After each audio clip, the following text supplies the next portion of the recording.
বাচ্চাদের টিফিনে কি খেতে দেবে এই নিয়ে মায়েদের অনেক চিন্তা থাকে।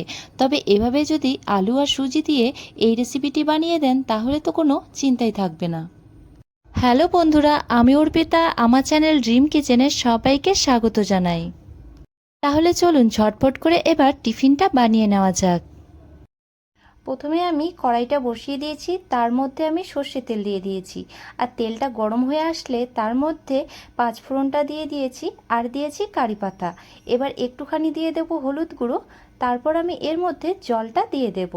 আপনারা কিন্তু ঝাল যদি দিতে চান তাহলে একটুখানি লঙ্কা দিয়ে দেবেন। তো আমি এখানে আর লঙ্কা দেইনি, একবারে জলটা দিয়ে দিলাম। এবার জলটা খুব ভালো করে ফুটে আসা পর্যন্ত অপেক্ষা করতে হবে। জলটা যখন খুব ভালো করে ফুটে আসবে তখন আমি এর মধ্যে দিয়ে দেব সুজিগুলো। তার আগে আমি এর মধ্যে দিয়ে দিলাম একটুখানি ধনেপাতা আর সাথে দিলাম একটুখানি লবণ। এবার আমি সুজিটাকে দিয়ে দিলাম। সুজিটাকে দেওয়ার পর কিন্তু অনবরত এভাবে নাড়াতে হবে, নয়তো সুজিগুলো কিন্তু দোলা পাকিয়ে যেতে পারে। তাই এভাবে কিন্তু অনবরত নাড়াতে থাকবেন। সুজিটার থেকে যতক্ষণ না পর্যন্ত জলটা শুকিয়ে আসছে ততক্ষণ কিন্তু এভাবেই নাড়াতে হবে। সুজিটার থেকে জলটা খুব ভালো করে শুকিয়ে আসতে শুরু করে দিয়েছে। এভাবে অনবরত নাড়াতে থাকলে দেখবেন একদমই কিন্তু জলটা শুকিয়ে যাবে আর সুজিটা পুরো একদম শুকনো হয়ে আসবে।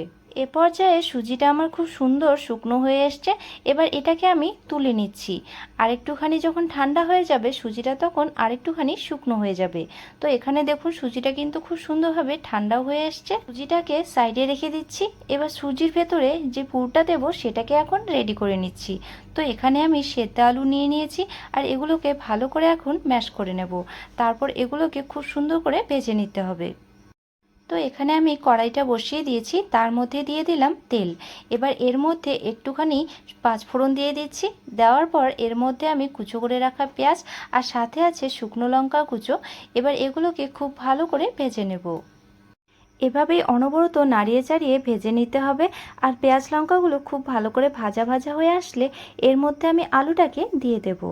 পেঁয়াজ লঙ্কাগুলোর সাথে একটুখানি হলুদ গুঁড়ো আর সাথে একটুখানি লবণ দিয়ে পেঁয়াজ লঙ্কাগুলোকে ভালো করে ভেজে নিতে হবে। পেঁয়াজ লঙ্কাগুলো আমার খুব ভালো করে ভাজা ভাজা হয়ে আসছে। এবার এর মধ্যে আমি সেদ্ধ করে রাখা আলুটাকে দিয়ে দিচ্ছি। আলুটাকে দেওয়ার পর এর মধ্যে কিন্তু কোনো রকমের জল দেব না। এভাবেই শুকনো শুকনো অবস্থাতেই ভালো করে ভেজে নিতে হবে। জল দিলে কিন্তু আলুটা অনেক বেশি নরম হয়ে যাবে, তখন কিন্তু পুরটা ভালো লাগবে না। তাই জল ছাড়াই এভাবে আস্তে আস্তে করে আলুর পুরটাকে রেডি করে নিতে হবে। এর মধ্যে আমি বেশি কিছু মশলা দেব না, যেহেতু বাচ্চাদের টিফিনের জন্য বানাতে হবে। তাই এখানে একটা শুধুমাত্র ম্যাগি মশলা দিয়ে দিয়েছি। ব্যাস, এটা কিন্তু একদম রেডি হয়ে গেছে। এবার এটাকে আমি তুলে নিচ্ছি। এবার আলুটাকে কিছুক্ষণের জন্য রেস্টে রেখে দেবো। আলুটা ভালোভাবে ঠান্ডা হয়ে আসলে তারপর আমি রেডি করে নেব আলুর পুরে ভরা সুজি। তো এখানে সুজি আর আলুটা খুব ভালো করে ঠান্ডা হয়ে এসেছে। এবারে ঝটফট করে বানিয়ে নেওয়া যাক। কিছুই না, এভাবে একটা বল বানিয়ে নিতে লাগবে।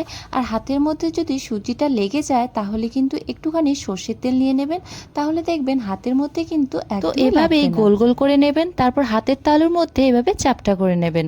তারপর মাঝ বরাবর একটা চামচের সাহায্যে আলুগুলোকে দিয়ে দেবেন। তারপরে ভালো করে এটাকে মুখটা লাগিয়ে দেবেন। তাহলে এটা কিন্তু একদম রেডি হয়ে যাবে। হাতের সাহায্যে এভাবে চাপ দিয়ে দিয়ে ভালো করে গোল করে নেবেন।